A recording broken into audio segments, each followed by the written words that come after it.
പിതാവിൻ്റെയും പുത്രൻ്റെയും പരിശുദ്ധാത്മാവിൻ്റെയും നാമത്തിൽ ആമേൻ. പ്രിയപ്പെട്ടവരെ, എല്ലാവർക്കും ഈശോയുടെ നാമത്തിൽ പ്രാർത്ഥനാ നിർഭരമായ സുപ്രഭാതം. നമുക്ക് പ്രത്യക്ഷ പ്രാർത്ഥനയ്ക്ക് ചെല്ലാം. അമ്മേ പരിശുദ്ധമ്മേ, അമ്മേ പരിശുദ്ധമ്മേ, ദൈവമാതാവേ, ദൈവമാതാവേ, അങ്ങ് കൃപാസനത്തിൽ പ്രത്യക്ഷപ്പെട്ട് വരാൻ പോകുന്ന മഹാദുരന്തത്തിൽ നിന്ന് രക്ഷപ്പെടാനും എല്ലാവർക്കും വേണ്ടി പ്രാർത്ഥിക്കുവാനും ആവശ്യപ്പെട്ടിട്ട് 20 വർഷം തികയുന്ന ഈ വേളയിൽ കൃപാസനത്തിലൂടെ ഞങ്ങൾക്കും ഈ ദേശത്തിന് അങ്ങ് മാധ്യസ്ഥം തേടി തന്ന എല്ലാ അനുഗ്രഹങ്ങൾക്കും കൃപകൾക്കും ഞങ്ങളിപ്പോൾ ഹൃദയം നിറഞ്ഞ നന്ദി പറയുന്നു. അമ്മേ പരിശുദ്ധമ്മേ, ജപമാല മാതാവേ, സകല കൃപാസനം പ്രാർത്ഥനയോടും ചേർത്ത് ഞങ്ങളിപ്പോൾ പ്രാർത്ഥിക്കുന്ന ഈ കുടുംബത്തിന്റെ പ്രത്യേക നിയോഗം മക്കളെ നിയോഗം ഇന്നത്തെ നിയോഗമേ കർത്താവ് ഇന്നത്തെ ദിവസത്തെ നിങ്ങളിൽ എപ്പോഴും അനുഗ്രഹിക്കുന്ന ഒരു വിശുദ്ധ നിമിഷമാണ്. അമ്മയുടെ പ്രത്യക്ഷീകരണത്തിന്റെ ഈ ദ്വാദശവേളയിൽ ഞങ്ങൾക്ക് സാധിച്ചു തരുവാൻ കനിയണമേ. വിശ്വാസ പ്രമാണം. സർവശക്തനായ പിതാവും ആകാശത്തിന്റെയും ഭൂമിയുടെയും സൃഷ്ടാവുമായ ദൈവത്തിൽ ഞാൻ വിശ്വസിക്കുന്നു. അവിടുത്തെ ഏകപുത്രനും ഞങ്ങളുടെ കർത്താവുമായ ഈശോ മിശിഹായിലും ഞാൻ വിശ്വസിക്കുന്നു. ഈ പുത്രൻ പരിശുദ്ധാത്മാവിനാൽ ഗർഭസ്ഥനായി കന്യകാ മറിയത്തിൽ നിന്ന് പിറന്ന് പൊന്തിയോസ് പീലാത്തോസിന്റെ കാലത്ത് പീഡകൾ സഹിച്ച് കുരിശിൽ തറയ്ക്കപ്പെട്ട് മരിച്ച് അടക്കപ്പെട്ട് പാതാളങ്ങളിൽ ഇറങ്ങി മരിച്ചവരുടെ ഇടയിൽ നിന്ന് 3-ാം നാൾ ഉയർത്ത് സ്വർഗത്തിലേക്ക് എഴുന്നള്ളി സർവശക്തിയുള്ള പിതാവായ ദൈവത്തിന്റെ വലതുഭാഗത്തിരിക്കുന്നു. അവിടെ നിന്ന് ജീവിക്കുന്നവരെയും മരിച്ചവരെയും വിധിക്കുവാൻ വരുമെന്നും ഞാൻ വിശ്വസിക്കുന്നു. പരിശുദ്ധാത്മാവിലും ഞാൻ വിശ്വസിക്കുന്നു. വിശുദ്ധ കത്തോലിക്കാ സഭയിലും പുണ്യവാന്മാരുടെ ഐക്യത്തിലും പാപങ്ങളുടെ മോചനത്തിലും ശരീരത്തിന്റെ ഉയർപ്പിലും നിത്യമായ ജീവിതത്തിലും ഞാൻ വിശ്വസിക്കുന്നു. ആമേൻ. സ്വർഗ്ഗസ്ഥനായ ഞങ്ങളുടെ പിതാവേ, അങ്ങയുടെ നാമം പൂജിതമാകണമേ. അങ്ങയുടെ രാജ്യം വരണമേ. അങ്ങയുടെ തിരുമനസ് സ്വർഗത്തിലെ പോലെ ഭൂമിയിലും ആകണമേ. അന്നു വേണ്ടുന്ന ആഹാരം ഇന്ന് ഞങ്ങൾക്ക് തരണമേ. ഞങ്ങളോട് തെറ്റ് ചെയ്യുന്നവരോട് ഞങ്ങൾ ക്ഷമിക്കുന്നത് പോലെ ഞങ്ങളുടെ തെറ്റുകൾ ഞങ്ങളോടും ക്ഷമിക്കണമേ. ഞങ്ങളെ പ്രലോഭനത്തിൽ ഉൾപ്പെടുത്തരുതേ, തിന്മയിൽ ഞങ്ങൾ രക്ഷിക്കണമേ. ആമേൻ. കർത്താവ് അങ്ങയുടെ കൂടെ സ്ത്രീകളിൽ അങ്ങ് അനുഗ്രഹിക്കപ്പെട്ടവളാകുന്നു. അങ്ങയുടെ ഉദരത്തിൻ ഫലമായി ഈശോ അനുഗ്രഹിക്കപ്പെട്ടവനാകുന്നു. പരിശുദ്ധ മറിയമേ, തമ്പുരാന്റെ അമ്മേ, പാപികളായ ഞങ്ങൾക്ക് വേണ്ടി ഇപ്പോഴും ഞങ്ങളുടെ മരണസമയത്തും തമ്പുരാനോട് അപേക്ഷിക്കണമേ. ആമേൻ. പ്രിയപ്പെട്ടവരെ, നമ്മള് അതീവ ഭക്തിയോടുകൂടി ഇന്നത്തെ അനുദിന അനുഗ്രഹ പ്രാർത്ഥനയിലേക്ക് പ്രവേശിക്കുക. നിങ്ങളായിരിക്കുന്ന സ്ഥലങ്ങളിലോ അല്ലെങ്കിൽ നിങ്ങൾക്ക് പ്രാർത്ഥന ആവശ്യമുള്ള ഇടങ്ങളിലോ നിൽക്കേണ്ടതാണ്. നിങ്ങൾക്ക് പ്രാർത്ഥനക്ക് വിഷയമാകുന്ന എന്തെങ്കിലും വസ്തുക്കളുണ്ടെങ്കിൽ അതെടുത്ത് പിടിക്കാവുന്നതാണ്. അതായത് certificate, mark list, passport, visa, hall ticket. ഇനി നിങ്ങളുടെ പണമൊന്നുമില്ല, നിങ്ങൾക്ക് വേണമെങ്കിൽ ഉള്ള പണം എടുത്ത് കർത്താവിനെ സമർപ്പിക്കാം. അത് പിടിക്കണം. കർത്താവ് നിന്റെ ഉന്നതമായ നാമത്തിന് സ്വസ്ഥം ചെയ്യുന്നു. കർത്താവ് നിന്റെ വിശുദ്ധ പൗരോഹിത്യത്തെ മഹത്വപ്പെടുത്തണമേ. കർത്താവ് സഭയിലുള്ള സാന്നിധ്യം പ്രകടമാക്കണമേ. കർത്താവ് 38 വർഷം ഞാൻ അർപ്പിച്ച കുർബാനയുടെ യുഗതയാണ്. കൃപാസ്ഥാനത്താറെ ജീവനോടെ പ്രത്യക്ഷപ്പെട്ട പരിശുദ്ധ അമ്മയുടെ മാധ്യസ്ഥത്തില് കർത്താവ് വിവിധ സംസ്ഥാനങ്ങളിലും ഭൂഖണ്ഡങ്ങളിലും വിവിധ ജില്ലകളിലും പ്രാർത്ഥിച്ചുകൊണ്ടിരിക്കുന്ന മക്കളെ അങ്ങയുടെ പൊൻകരങ്ങൾ സമർപ്പിക്കുന്ന കർത്താവെ, മക്കളെ ഇന്നത്തെ ആദികള്, ഇന്നത്തെ ഉത്കണ്ഠകള്, ഇന്നത്തെ ഭാരങ്ങള് എല്ലാം പരിശുദ്ധ ദേവമാതാവിനെ ഏൽപ്പിക്കുന്നു. അമ്മയുടെ മധ്യസ്ഥത്തിലെ ഈശോയ്ക്ക് സമർപ്പിക്കുന്നു. നിങ്ങൾ കടന്നു പോകുന്ന വഴികൾ, ഇന്ന് ഇടപെടാൻ പോകുന്ന വ്യക്തികൾ, സംസാരിക്കാൻ പോകുന്ന വിഷയങ്ങൾ കർത്താവ് അങ്ങേക്ക് സമർപ്പിക്കുന്നു. കയറി ഇറങ്ങാൻ പോകുന്ന ഓഫീസുകൾ കർത്താവ് അങ്ങേക്ക് സമർപ്പിക്കുന്നു. തൊഴിലിടങ്ങൾ സമർപ്പിക്കുന്ന കർത്താവെ, തൊഴിൽ നഷ്ടപ്പെടുമോ എന്ന് ഓർക്കുന്ന ആശങ്കപ്പെടുന്ന സ്ഥലങ്ങൾ സമർപ്പിക്കുന്നു. ആരെങ്കിലും ഞങ്ങൾക്ക് എതിരെ നിൽക്കുമോ എന്ന് വിചാരിച്ചുകൊണ്ട് ഭയപ്പെടുന്ന വ്യക്തികളുണ്ടാവും, അവരെ സമർപ്പിക്കുന്നു. കർത്താവ്, ഞങ്ങൾ പോകുന്ന അടിയന്തരങ്ങൾ, കല്യാണം, അതുപോലെയുള്ള സൗഹൃദമായ സമ്മേളനങ്ങൾ, ബന്ധുക്കളുടെ സമ്മേളനങ്ങൾ. പലരും ഓരോ സമ്മേളനം കഴിയുമ്പോൾ ഭാരമായുള്ള മനസ്സോട് തിരിച്ചു വരുന്നത് വഴക്കായിട്ട്, നീരസമായിട്ട്. അമ്മയെ പരിശുദ്ധമ്മ ദേവമാതാവ്, അങ്ങയുടെ മക്കള് എവിടെയെല്ലാം പോകുന്നു, സഞ്ചാരി മാതാവേ, സമയത്തിൻ്റെ അധികാരി, എല്ലാ സമയങ്ങളിലും കൃപാസന മാതാവ് നിങ്ങളുടെ കൂടെ ഉണ്ടായിരിക്കട്ടെ എന്ന് ഈശോ നാമത്തിൽ പ്രാർത്ഥിക്കുന്നു. കർത്താവ്, രോഗികളുണ്ട് ഈശോയെ, കടുത്ത രോഗങ്ങൾ വന്നിട്ട് മാറാതെ, ചെറിയ രോഗങ്ങളാണ്, പക്ഷേ ജോലിക്ക് പോകാൻ പറ്റണില്ല, സമാധാനമായിട്ടൊരു ഭക്ഷണം കഴിക്കാൻ പറ്റണില്ല, അങ്ങനെയുള്ള മക്കളുണ്ട് ഈശോയെ. നിസ്സാര കാര്യങ്ങളോടത്ത് വിഷമിക്കുന്ന, വല്ലാതെ കൂടുതൽ വിഷമിക്കുന്ന ആൾക്കാരുണ്ട്. എല്ലാവരെയും സമർപ്പിച്ച് കർത്താവേ, നിന്റെ വിശുദ്ധമായ രക്തം ഇങ്ങനെയുള്ള എല്ലാ മക്കളുമേ തളിക്കണേ പ്രാർത്ഥിക്കുന്നു. അപസ്മാര രോഗികൾ, എപ്പിലെപ്സി രോഗികൾ, ഓട്ടിസം രോഗികൾ, കർത്താവ്, ഇങ്ങനെ വ്യത്യസ്തങ്ങളായ ന്യൂറോട്ടിക്കായിട്ടുള്ള രോഗങ്ങളുള്ളവരെ സംബന്ധിച്ച് പ്രാർത്ഥിക്കുന്നു. അവരെ സഹിക്കുന്ന മാതാപിതാക്കന്മാർ, അവരെ ചുമന്നുകൊണ്ട് നടന്നും കർത്താവെ, കുഞ്ഞുങ്ങളെ കാണിക്കുന്ന ഉപദ്രവങ്ങൾ കാരണം ഈ കുഞ്ഞൊന്നും മരിച്ചെന്ന് കളഞ്ഞെന്ന് വിചാരിച്ചിരിക്കുന്ന അത്രയും വിഷമിക്കുന്ന മാതാപിതാക്കന്മാരുണ്ട് ഈശോയെ. ആരോട് പറയാൻ, ആരും താങ്ങാനില്ല. പ്രസവിച്ചവരും വളർത്തിയവരും തന്നെ അതിനുള്ള ഏറ്റവും വലിയ ബലിയാടുകളായി വല്ലാതെ വിഷമിക്കുന്നവരുണ്ട് ഈശോയെ. അവരൊക്കെ നീ കൈവിടരുത് അമ്മേ. ഒന്നെങ്കിൽ അവർക്ക് ശക്തി കൊടുക്കണം, അല്ലെങ്കിൽ ആ കുഞ്ഞുങ്ങളുടെ കാര്യത്തിൽ നമ്മൾ തീരുമാനം ഉണ്ടാക്കണം, അല്ലെങ്കിൽ കുരിശെടുത്ത് മുന്നോട്ട് പോയിട്ട് ദൈവരാജ്യത്ത് പ്രവേശിക്കാൻ വേണ്ടി അവർക്ക് ആന്തരികമായ സ്വർഗീയമായ ബോധ്യങ്ങൾ കൊടുക്കണം. ഭാഗവടമ്പടി നടക്കാത്തതിൻ്റെ പേരിൽ ചേട്ടാനന്മാരെ കലഹവും ഭിന്നതയുമായിട്ട് ക്രിസ്മസ് പോലും കർത്താവെ, ക്രിസ്മസ് അല്ലാത്തവരുണ്ട്. അതെല്ലാം സമർപ്പിച്ച് പ്രാർത്ഥിക്കുന്നു. കർത്താവെ, ഒരു മനുഷ്യൻ, പരിശുദ്ധമ്മ ദേവമാതാവേ, ലോകത്തിൻ്റെ കരുത്തെ നിൻ്റെ കൈകളിലേക്ക് ഈ മക്കളെല്ലാം സമർപ്പിക്കുന്നു. നീ ഇന്നവർ താങ്ങണം, അവിടെ കൂടെ പോകണം. എവിടെയെല്ലാം പോകുന്നുണ്ടോ അവിടെ അവർക്ക് വേണ്ടി നീ നിൽക്കണം. ഓ വക്കീലായ അമ്മേ, അഡ്വക്കേറ്റായ അമ്മേ, അവർക്ക് വേണ്ടി വാദിക്കണമേ. കർത്താവിൻ്റെ നാമത്തിൽ പ്രാർത്ഥിക്കുന്നു. ആമേൻ. നമ്മൾ ഇന്ന് വായിക്കുന്നത് ചില സമയത്ത് നമുക്ക് ആരെല്ലാം ഉണ്ടായിട്ടും ഒരു പ്രയോജനം ഉണ്ടാകത്തില്ല. ആരെല്ലാം ഉണ്ടായിട്ടും ഒരു പ്രയോജനവും ഇല്ല. തന്നെയല്ല, ചിലർക്ക് മനഃപൂർവ്വം നമ്മളെ ഒന്ന് കൊച്ചാക്കാനോ ഒറ്റപ്പെടുത്താനോ നിസ്സഹകരണത്തോടു കൂടി ഗ്രൂപ്പ് ചേർന്ന് മാറി മറ്റുള്ളവർ മാറിപ്പോകും. എന്നിട്ട് നമ്മുടെ കഷ്ടപ്പാടൊന്ന് കാണട്ടം ചെന്ന് അവർ പുറകെ നിന്നിട്ട് ചിരിക്കും. ഇങ്ങനെയൊക്കെയുള്ള അഭ്യാസങ്ങൾ എല്ലാ കുടുംബങ്ങളിലും, നാട്ടിലും, സമൂഹത്തിലും, സംഘടനയിലും ആ സ്ഥാപനങ്ങളൊക്കെ ഉണ്ട്. അപ്പം അതിനെക്കുറിച്ച് ഈശോയുടെ എന്താ വചനം, ദൈവവചനം എന്താ പറയണത്? 40 ഐസയ പുസ്തകം വായിക്കാം. ഐസയുടെ പുസ്തകം 41:28. അതുപോലെ തന്നെ സങ്കീർത്തനം 118:8, 9. യേശയ്യ 41:28. യേശയ്യ 40:28. ഞാൻ നോക്കിയപ്പോൾ ആരെയും കണ്ടില്ല. എന്റെ ചോദ്യത്തിന് ഉത്തരം നൽകാൻ അവരുടെ ഇടയിൽ ഒരു ഉപദേശകനും ഇല്ലായിരുന്നു. നമ്മൾക്ക് നമ്മുടെ ബന്ധുക്കൾ, സ്വന്തപ്പെട്ട സഹോദരങ്ങൾ, സുഹൃത്തുക്കൾ, സപ്പോർട്ടേഴ്സ് എല്ലാം ചിലപ്പോൾ നമുക്ക് സീറോ യൂസ് ആവും, നോ യൂസ്. കഴിഞ്ഞ ദിവസം ഞാൻ സാക്ഷ്യം കേട്ട്, അതായത് ആ സാക്ഷ്യത്തിൻ്റെ ഹെഡ്വിനും നീതുവിൻ്റെ ജീവിതമാണ് സാക്ഷ്യത്തിൻ്റെ ഇത് വന്നിരിക്കുന്നത്. നീതുവിൻ്റെ അതായത് നീതു 6 മാസം ഗർഭിണിയാണ്. അപ്പോൾ ഡോക്ടർ പറഞ്ഞ് കൊച്ചിനെ കിട്ടത്തില്ല, അമ്മയ്ക്ക് 30% ചാൻസ് ഉള്ളതെന്ന് പറഞ്ഞു. അപ്പോൾ അവർ ഉടമ്പടി എടുത്തു കഴിഞ്ഞപ്പോൾ പരിശുദ്ധ അമ്മയും 30% കൂട്ടണതും കൊച്ചിനും ജീവനിലോട്ട് കൊണ്ടുപോകുന്ന ഒരു സാക്ഷ്യമുണ്ട്. നിങ്ങൾ കേൾക്കണേ. ഞാനിപ്പോൾ ഇത് പറയാൻ കാര്യം സാക്ഷ്യത്തെ അവതരിപ്പിക്കാനല്ല ഞാൻ ഉദ്ദേശിക്കുന്നത് ഈ ഹെഡ്വിൻ പറയുന്ന ഒരു വാക്കുണ്ട്. കാര്യം ഹെഡ്വിൻ ഈ വൈഫ് ഒരു വെന്റിലേറ്ററിലിട്ട്, കാർഡിയോളജിയിൽ വെന്റിലേറ്ററിൽ കിടക്കും. പക്ഷേ ഇനി എല്ലാവരും വന്ന് ഹെഡ്വിനെ ആശ്വസിപ്പിക്കുന്നുണ്ട്. ഹെഡ്വിൻ ഒരു പത്രപ്രവർത്തകനാണ്. അവന് ഭയങ്കര സങ്കടം. നാട്ടുകാർ, വീട്ടുകാർ, ബന്ധുക്കൾ, അവൻ ജോലി ചെയ്യുന്നവർ, അതൊക്കെ പറയാനുണ്ട്. വേണമെങ്കിൽ നമുക്ക് ആരോഗ്യവകുപ്പിൽ നിന്ന് പ്രത്യേക സംവിധാനം ഉണ്ടാക്കി സഹായിക്കാം. അപ്പോൾ അനിയന് ഉടനെ 1 ലക്ഷം രൂപ അവൻ്റെ അക്കൗണ്ടിലേക്ക് ഇട്ട് കൊടുക്കണം. അപ്പോൾ അവന് സപ്പോർട്ട് കിട്ടുന്നുണ്ട്.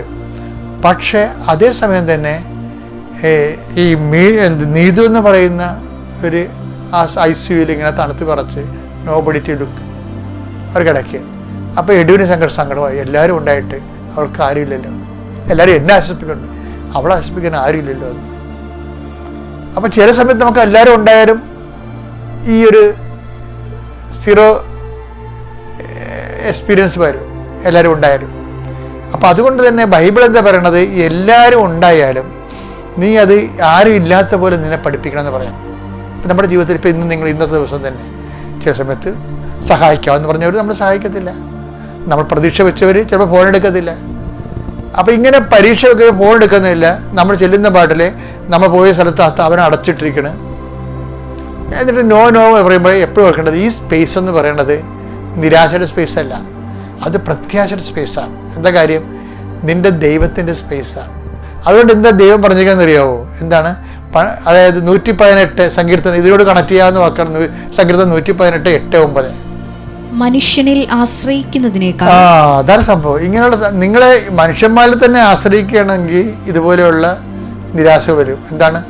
ആദ്യമേ തന്നെ മനുഷ്യനെ വിട്ടുകൂട്ടണം. നമ്മളാണ് മനുഷ്യനെ ആശ്രയിക്കുന്നതിനേക്കാൾ പറഞ്ഞേ, മനുഷ്യനിൽ ആശ്രയിക്കുന്നതിനേക്കാൾ കർത്താവിൽ അഭയം തേടുന്നത് നല്ലത്. പ്രഭുക്കന്മാരിൽ ആശ്രയിക്കുന്നതിനേക്കാൾ, പ്രഭുക്കന്മാർ രാഷ്ട്രീയക്കാരായ അധികാരികളെന്ന ഉദ്ദേശം, അധികാരികളിൽ ആശ്രയിക്കുന്നതിനേക്കാൾ കർത്താവിൽ അഭയം തേടുന്നതാണ് നല്ലത്. എന്ന് വെച്ചാല് നമ്മുടെ ജീവിതത്തിന്റെ എപ്പോഴും ഒരു നമ്മുടെ ജീവിതത്തിൻ്റെ വിഷയങ്ങൾ നമ്മൾ ക്രോഡീകരിക്കുമ്പോൾ മുൻഗണന ദൈവത്തിന് കൊടുത്താൽ നമുക്കൊരു പ്രശ്നമില്ല. കാര്യം എന്താ? ദൈവത്തിൻ്റെ വാഗ്ദാനമുണ്ട്. I will come with you wherever you go. ആ വാഗ്ദാനങ്ങൾ നമ്മൾ വിശ്വസിക്കുമ്പോഴാണ് വാഗ്ദാനം നമ്മൾ പ്രാപിക്കണത്. കർത്താവേ, അങ്ങയുടെ വാഗ്ദാനം എവിടെയായാലും, ആരെല്ലാം വിട്ടാലും, ആരെല്ലാം കണ്ടില്ലെങ്കിലും, ഒരാശ്വാസം ലഭിച്ചില്ലെങ്കിലും, നിൻ്റെ സാന്നിധ്യം ഞാൻ വിശ്വാസത്തെ അനുഭവിക്കുകയും നിൻ്റെ വാഗ്ദാനങ്ങളിൽ വിശ്വാസപ്പെട്ടുകൊണ്ട് അത് പ്രാപിക്കുകയും ചെയ്യാൻ അയാളുടെ മക്കളെ നീ ശക്തമായി അനുഗ്രഹിക്കണമേ. ഉടമ്പടി ജീവിതത്തിലൂടെ നിങ്ങളെ ദൈവം ക്രിസ്തുവിലേക്ക് രൂപാന്തരപ്പെടുത്തിക്കൊണ്ടിരിക്കുകയാണ്. നിങ്ങൾക്കറിയണം, 90 ദിവസത്തിലൂടെ സംഭവിക്കുന്ന മഹാ അത്ഭുതമാണിത്. പണ്ട് ഒരു ധ്യാനം കൂടുമ്പോൾ എത്രയോ കാലം കാത്തിരിക്കണം ഒരു മനുഷ്യൻ ചേഞ്ച് ചെയ്ത് സൽപ്രവർത്തികളിലേക്ക് വരണമെങ്കിൽ. പ്രാരംഭ ധ്യാനം, വളർച്ചാ ധ്യാനം, ആന്തരിക സൗഖ്യധ്യാനം, പ്രാർത്ഥനാനുഭവ ധ്യാനം, വരദാനങ്ങളുടെ ധ്യാനം കഴിയുമ്പോഴാണ് എവിടെയെങ്കിലും എത്തണത്. ഇങ്ങനെയല്ല. ഇന്ന് സത്യസന്ധമായിട്ട് 90 ദിവസം ഉടമ്പടിയുടെ ആധ്യാത്മികമായ അരൂപി ഉൾക്കൊണ്ടുകൊണ്ട് നീ ക്രിസ്തുവിന് വേണ്ടി പോരാടുമ്പോൾ നീ ഓട്ടോമാറ്റിക്കായിട്ട് അന്തിക്രിസ്തു സൃഷ്ടിക്കുന്ന ഇരുട്ടിനെതിരെ ക്രിസ്തുവാകുന്ന പ്രകാശവാഹനായിട്ട് നീ മാറുന്നു. ശ്രദ്ധിക്കട്ടെ.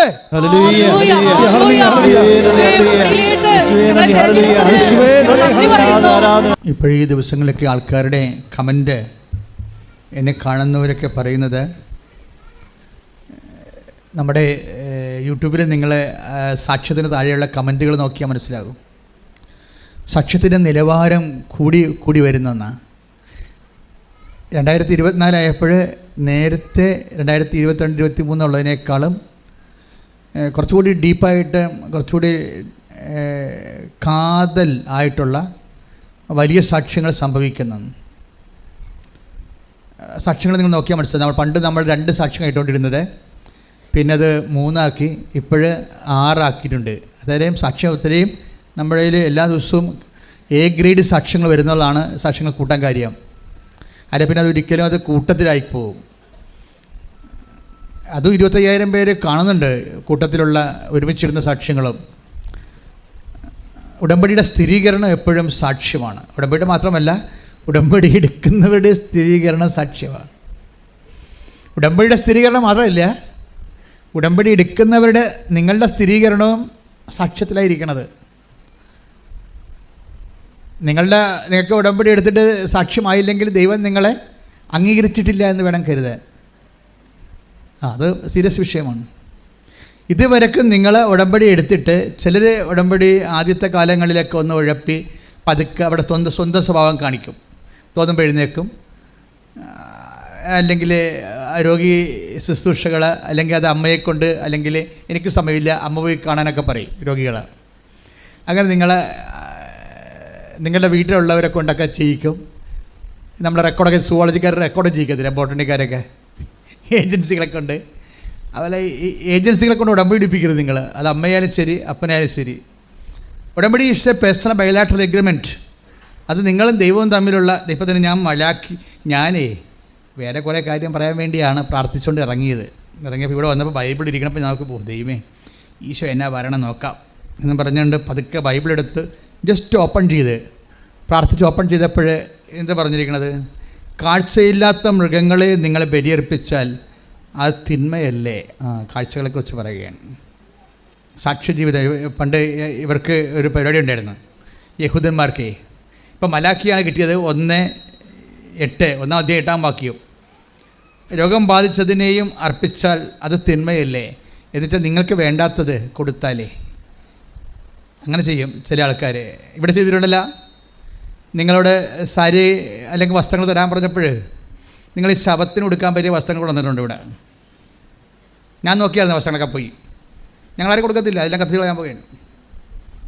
വസ്ത്രം കൊടുക്കുമെങ്കിൽ ഫസ്റ്റ് ഹാൻഡ്, ആദ്യത്തത്, ഏറ്റവും പുതിയത് ആണ് കൊടുക്കണം. അല്ല നിങ്ങളിട്ട് പഴകി ഒക്കെ സാധനങ്ങൾ കൊണ്ടിട്ടുണ്ട്. അതാണ് കാഴ്ച. അതാണ് കർത്താവ് ചോദിക്കുന്നത്, പറ്റിപ്പല്ലേ? നിങ്ങൾ ഉടമ്പടി ഒരു പറ്റിപ്പല്ലേ എന്നാണ് ചോദിക്കുന്നത്. എന്താണ്? കാഴ്ചയില്ലാത്ത മൃഗങ്ങളെ നിങ്ങൾ അർപ്പിച്ചാൽ അത് തിന്മയല്ലേ എന്ന്. നന്മയല്ല, തിന്മയാണ് ചെയ്തിരിക്കുന്നത്. വീട്ടിൽ വേണ്ടാത്ത സാധനങ്ങളെ കൊണ്ടുവന്ന് ഇവിടെ ഡംപ് ചെയ്തിരിക്കുകയാണ് വലിയ ബാഗിൽ. അപ്പോൾ അവർക്ക് പണി വരുന്നുണ്ട്.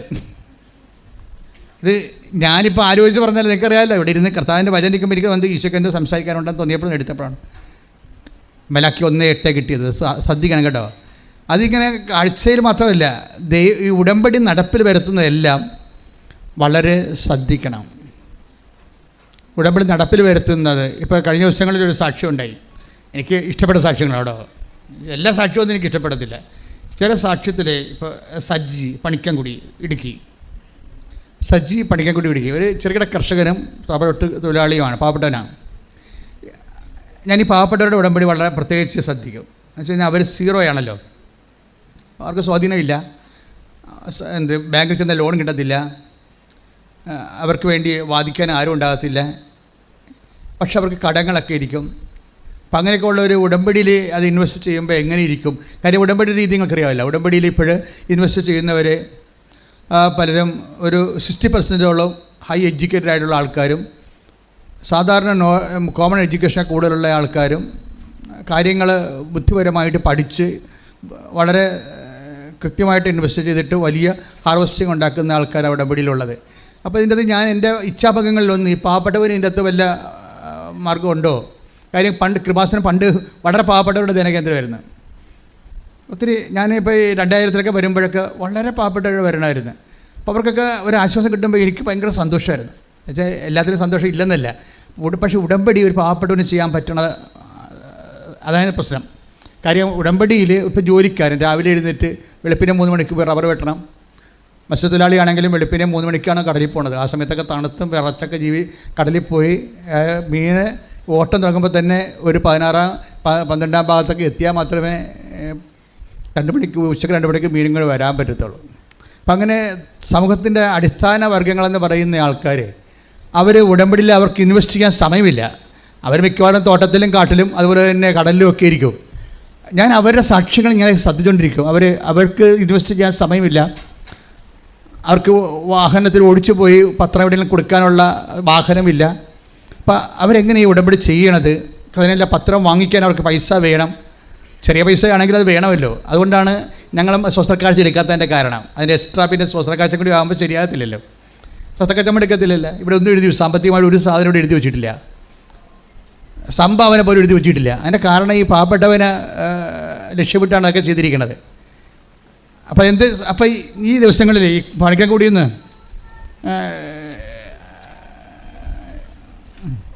സജി സാക്ഷ്യം പറഞ്ഞപ്പോൾ ഞാൻ ശ്രദ്ധിച്ചു. കാര്യം സജിക്ക് കടമുണ്ട്, വളരെ കഷ്ടപ്പെട്ട് ജീവിക്കുന്ന ഒരു മലയോര കർഷകനാണ്. അപ്പോൾ അദ്ദേഹത്തിൻ്റെ പ്രശ്നം ഈ കടങ്ങളിങ്ങനെ പരിഹരിക്കാൻ പറ്റുമെന്ന് അദ്ദേഹത്തിന് ഒരു പിടിയില്ല. കാര്യം നമ്മൾ മുമ്പിലൊന്നും കാണുന്നില്ല. നമുക്കിപ്പോൾ ചിരക്കണമെങ്കിൽ വസ്തു വിൽക്കാം, അല്ലെങ്കിൽ പണയം വെക്കാം, സ്വർണം പണയം വെക്കാം, വായ്പ വാങ്ങിക്കാം എന്നൊക്കെ പറഞ്ഞ് നമുക്ക് എന്തെങ്കിലും ഒരു പ്ലാൻ ഉണ്ടാവുക. പ്ലാനിന് പോലും സാധ്യമില്ലാത്തൊരു മനുഷ്യനാണ്. അപ്പോൾ ഒരു 0 ശരിക്കും. പ്ലാനിന് പോലും നമുക്കൊന്ന് ഒരു പദ്ധതി വിഭാവന ചെയ്യാൻ സങ്കല്പിക്കാൻ പോലും ഒരു സാധ്യതയില്ലാത്ത, സങ്കല്പത്തിന് പോലും സാധ്യതയില്ലാത്ത ഒരു ജീവിതമാണ്. അപ്പോൾ അവർക്ക് ഉടമ്പടിയിൽ എങ്ങനെയാണ് അവരെ ഉടമ്പടിയിൽ മാതാവ് ഏത് രീതിയിലാണ് അവരെ കാറ്റർ ചെയ്യണത്, അതൊക്കെ എൻ്റെ ഒരു ആധ്യാത്മികമായ ആശങ്കയുടെ ഒരു സബ്ജക്റ്റാണ്. അപ്പോൾ ഈ സജി സാക്ഷ്യം പറഞ്ഞപ്പോൾ ഞാൻ ശ്രദ്ധിച്ചു. അപ്പോൾ സജി ഉടമ്പടി എടുത്തു കഴിഞ്ഞപ്പോൾ, ഉടമ്പടി എടുക്കണ മുമ്പ് ഈ വേറൊരു കൂട്ടുകാരനോട് സംസാരിച്ചപ്പോൾ കൂട്ടുകാരൻ്റെ ഭാര്യ ഇറ്റലിയിൽ പോകണം. അപ്പോൾ കൂട്ടുകാരൻ പറഞ്ഞു, എടാ ഇനിയുള്ള കാലത്ത് നാട്ടിക്കിടന്നൊരു കാര്യമില്ല, ഇങ്ങനെയൊക്കെ വല്ലതൊക്കെ ചെയ്താൽ മാത്രമേ ജീവിക്കാൻ പറ്റത്തുള്ളൂ എന്നൊക്കെ പറഞ്ഞ് ഇവർ തമ്മിൽ ഡയലോഗ് പറയുകയാണ്. പക്ഷേ കൂട്ടുകാരൻ്റെ ഭാര്യ നേഴ്സാണ്. അപ്പോൾ സജിക്കും വൈഫിനെ എവിടെയെങ്കിലും വിടണമെന്നല്ലാതെ ഒറ്റത്തടി കൊണ്ട് ജോലി ചെയ്ത് കടങ്ങളെ പരിഹരിക്കാൻ പറ്റുമോ എന്നുള്ളതിനെക്കുറിച്ച് ഒരു ഐഡിയയുമില്ല. അപ്പോൾ ഒരു ഐഡിയയും ഇല്ലാത്തവൻ്റെ ഐഡിയയാണ് ഈ ഉടമ്പടി എന്ന് പറയുന്നത്. Price the Lord. അപ്പോൾ സജിക്കും തോന്നിയുണ്ട്, ആരെങ്കിലും ഒരാൾ ഇവിടുന്ന് പോയി എവിടെയെങ്കിലും പോയി ജോലി ചെയ്താലേ ഉള്ള കടങ്ങളെ പരിഹരിക്കാൻ, കുഞ്ഞുങ്ങളെ പറ്റി വളർത്താൻ പറ്റത്തുള്ളൂ എന്നുള്ള ഐഡിയ ഉണ്ട്. പക്ഷേ എന്താ, വിദേശത്തൊന്നും പോകാൻ പറ്റത്തില്ല ഈ പറഞ്ഞ പോലെ. കാര്യം വിദേശത്ത് പോകാൻ കുറേ ഡീമെറിറ്റ്സുകളുണ്ട്. ഒന്ന്, സജിയുടെ വൈഫാണ് പോകേണ്ടത്, അവർ നേഴ്സല്ല. രണ്ട്, അവർക്ക് വിദ്യാഭ്യാസമില്ല. ഇനി നേഴ്സുമല്ല വിദ്യാഭ്യാസം ഇല്ലെങ്കിലും പിന്നെന്താ, അവർക്ക് വയസ്സ് 45 കഴിഞ്ഞതാണ്. അപ്പോൾ നോക്കിയേ, അയാളിപ്പോൾ എന്ത് സ്വപ്നം കാണാനാണ്, എന്താലോചിക്കാനാണ്? അയാൾക്ക് സ്വപ്നം കാണാനുള്ളത് ഉടമ്പടി മാത്രമേ ഉള്ളൂ. പക്ഷേ അയാൾ ആ ഉടമ്പടി വന്ന് ഇനി മാതാവ് എന്തെങ്കിലും ചെയ്യട്ടെ, ഞാൻ ചിന്തിച്ചിട്ട് ഒരു ഐഡിയയും കിട്ടണില്ല, മാതാവ് എന്തെങ്കിലും ചെയ്യട്ടെന്ന് പറയും. അതായത് നമ്മൾ ദൈവത്തിൻ്റെ കയ്യിലേക്ക് ടോട്ടൽ സറണ്ടറാണ്. ഉടമ്പടി എന്ന് പറയുന്നത് എന്താ? നിങ്ങൾക്ക് എന്താ സംഭവിച്ചിരിക്കണമെന്ന് അറിയാവോ? നിങ്ങൾ ഇത് ഒരുതരം പോഴം കളിയായിട്ട് ഒക്കട്ടെ എന്നുള്ള രീതിയിൽ അത് പതുക്കെ നിങ്ങളിതിൻ്റെ അകത്ത് ഊർജ്ജം ഇൻവെസ്റ്റ് ചെയ്യണില്ല. ഒരു ചട്ടപ്പടി പ്രോഗ്രാം പോലെ സാമ്പ്രദായിക ഉടമ്പടിയായിട്ട് ഇങ്ങനെ അനുഷ്ഠാന കർമ്മം പോലെ വഴിപാട് പോലെ ആക്കി തീർക്കുകയാണ്. അങ്ങനെ വന്നാൽ ഇത് കത്തത്തില്ല. ഉടമ്പടി അങ്ങനെയുള്ള ഒരു വാദപ്പനി വരുന്ന ആൾക്കാർക്ക്, ആധ്യാത്മിക വാദപ്പനി ഉള്ളവർക്ക് ചെയ്യാൻ പറ്റിയ സംഭവമല്ല ഇത്. വേണ്ടത് സത്യസന്ധതയാണ്. ഉടമ്പടിയിൽ ആദ്യം വേണ്ടത് വിശ്വസ്തത, സത്യസന്ധത, ഇത്രയും സംഭവമാണ് വേണ്ടത്.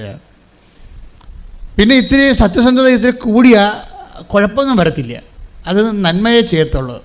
ഇത്തിരി സത്യസന്ധത ദൈവത്തിൻ്റെ തിരുസന്നിധി കൂടിയെന്നും പറഞ്ഞുകൊണ്ട് നമുക്ക് നഷ്ടമുണ്ടായാലും അതിൻ്റെ ഫലത്തിൽ കുഴപ്പമുണ്ടാകത്തില്ല.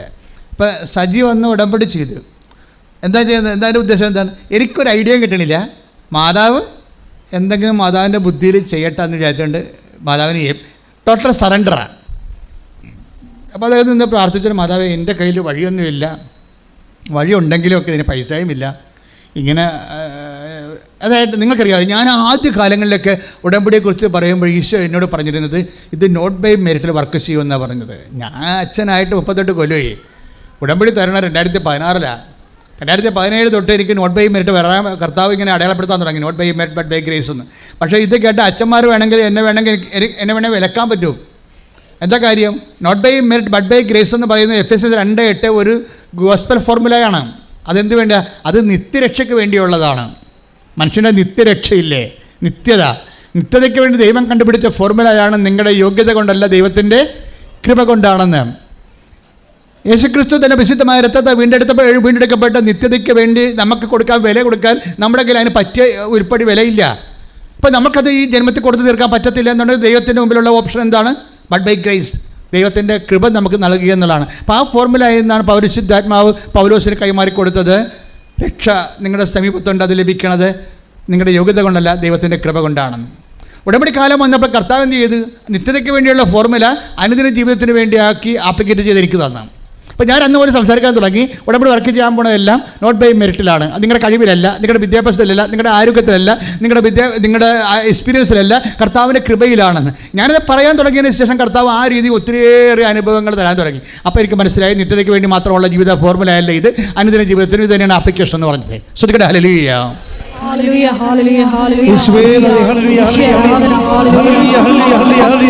യേശുവേ ഹല്ലേലൂയ.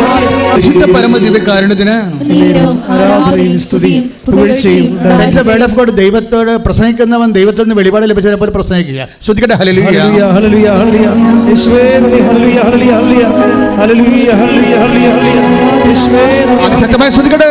ഹല്ലേലൂയ, ഹല്ലേലൂയ, ഹല്ലേലൂയ, യേശുവേ ആരാധന, ഹല്ലേലൂയ, ഹല്ലേലൂയ, ഹല്ലേലൂയ. 1 പത്രോസ് 4:11. 1 പത്രോസ് 1 ലേഖനത്തിലെ 4-ാം അധ്യായം 11-ാം വാക്യം.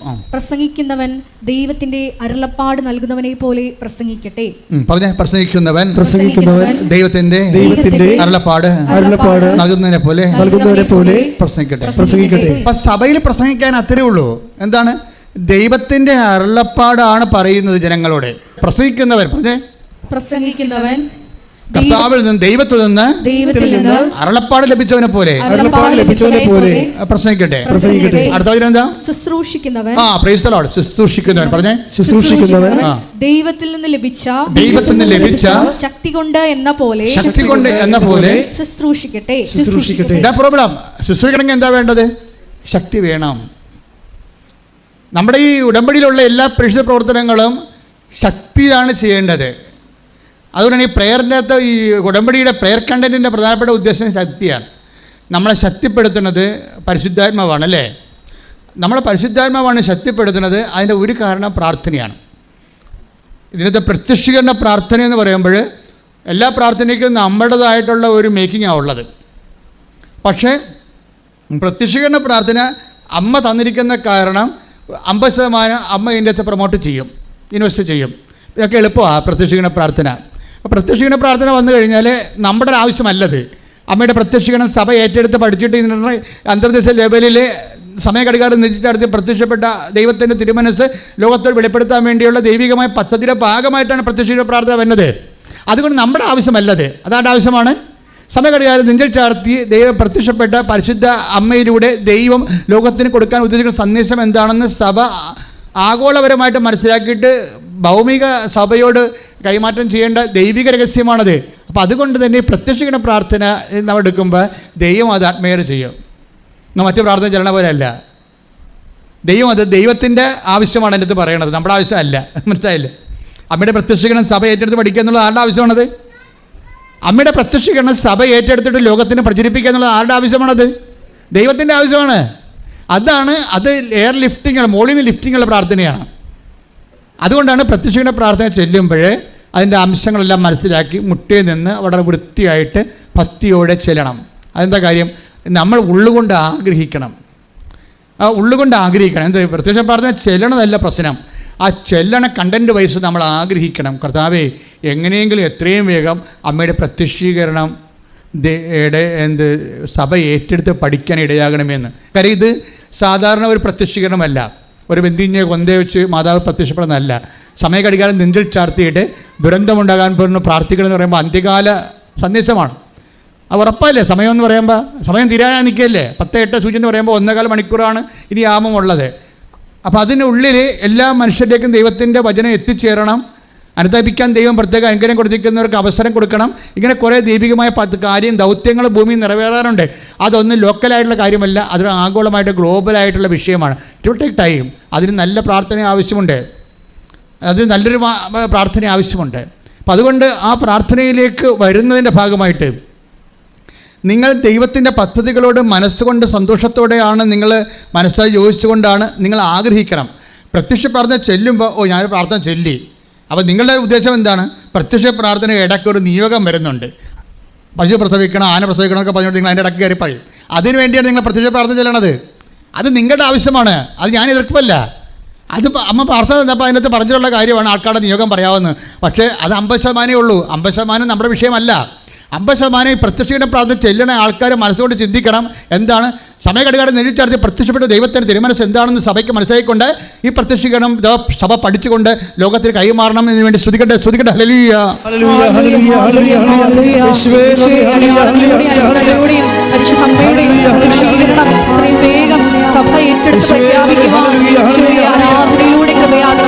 അത് എനിക്ക് തോന്നുന്നത് ഈ പ്രത്യക്ഷീകരണ പ്രാർത്ഥന മര്യാദക്ക് സത്യസന്ധമായിട്ട് ഉള്ളിൽ അമ്മയുടെ പ്രത്യക്ഷീകരണം സഭ ഏറ്റെടുക്കണമെന്ന് ആന്തരിക ദാഹത്തോടു കൂടി നിങ്ങൾ പ്രാർത്ഥിക്കുകയാണെങ്കിൽ പെട്ടെന്ന് നിങ്ങൾക്ക് എയർ ലിഫ്റ്റ് കിട്ടുമെന്ന് എനിക്ക് തോന്നുന്നത്. കാര്യം എന്ന് വെച്ച് കഴിഞ്ഞാൽ 2016 സെപ്റ്റംബറിൽ നമ്മൾ ഉടമ്പടി ആരംഭിക്കുമ്പോൾ 15 സെപ്റ്റംബറിൽ ആരംഭിക്കുമ്പോൾ അതിന് മുമ്പ് 6 മാസക്കാലം പ്രത്യക്ഷീകരണ പ്രാർത്ഥന മാത്രം ചെല്ലിയ ഒരു കാലമുണ്ടായിരുന്നു.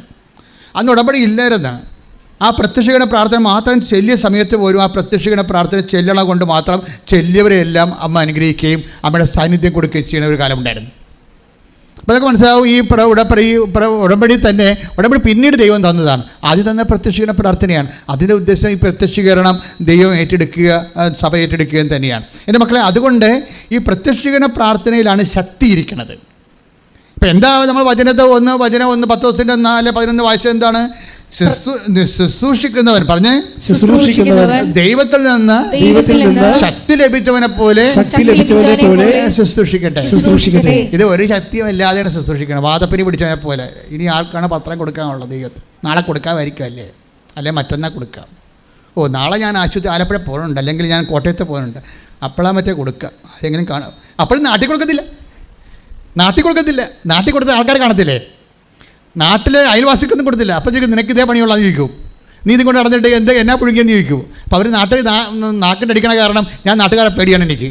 അപ്പോൾ ശക്തിയില്ല. 10 പിള്ളേർ കഴിയുമ്പോഴേ അവരിങ്ങനെ കുറേ ചോദ്യം ചോദിക്കില്ലേ, നീ ഇത്രയും നാൾ കൊണ്ടുപോയിട്ട് നിൻ്റെ മോളെ കെട്ടിച്ചാ, നിനക്ക് വീട് വെച്ചാ, നിൻ്റെ രോഗം മാറിയാ, പിന്നെ അതിനകത്ത് ഇത് ചോദ്യം ഉണ്ടാക്കണമെന്ന് ചോദിക്കുമ്പോൾ നാട്ടുകാർക്ക് നമ്മുടെ അവസ്ഥ അറിയാവുന്ന കാരണം നമ്മൾ നാട്ടിൽ കൊടുക്കത്തില്ല, അടുത്ത നാട്ടിൽ കൊണ്ടേ കൊടുക്കും, ടൗണിൽ കൊണ്ടേ കൊടുക്കും. തരുമ്പോൾ ശക്തിയില്ല. നിങ്ങളുടെ ശക്തി ആരാ കളഞ്ഞത്? നാട്ടുകാർ കളഞ്ഞു. അതുകൊണ്ട് നാട്ടിലോ അയൽവാസികളോ ഇടവക പള്ളിയിലോ കൊടുക്കുന്നതിന് പകരം പുറത്ത് കൊണ്ട് കൊടുക്കേണ്ടെന്നല്ല പറയണത്. നിങ്ങൾ ഇപ്പോൾ ഇങ്ങനെ പേടിച്ചു, എങ്ങനെ പുറമ്പ് എടുത്തു പോയില്ലേ, കൊടുത്തില്ലെങ്കിൽ പിന്നെ പണിയായി പോകുമല്ലോ എന്നൊക്കെ വിചാരിച്ചുണ്ടാക്കാൻ വേണ്ടി ഒക്കാനിക്കാനിരുന്നു കഴിഞ്ഞാൽ ശക്തിയില്ലെന്നാണ് അർത്ഥം. ശുശ്രൂഷയ്ക്ക് ശക്തിയില്ല. ശുശ്രൂഷയ്ക്ക് ദൈവികമായിട്ടുള്ള അല്ല കൊടുക്കുന്നത്, മാനുഷികമായിട്ടാണ് കൊടുക്കുന്നത്. ഉടമ്പടി വർക്കൗട്ട് ചെയ്യത്തില്ല. അതുകൊണ്ടാണ് 1:10 4:11 പറയണത്. ഏറ്റു പറഞ്ഞ് ശുശ്രൂഷിക്കുന്നവൻ ദൈവത്തിൽ നിന്ന് ശക്തി ലഭിച്ചവനെ പോലെ ശുശ്രൂഷിക്കട്ടെ. അപ്പോഴേ ഈ ആദ്യം ഈ സജി എന്ന് പറയുന്ന കക്ഷി ഉടമ്പടി ഇങ്ങനെ ശക്തിയില്ലാതെ ചെയ്തുകൊണ്ടിരുന്നത്.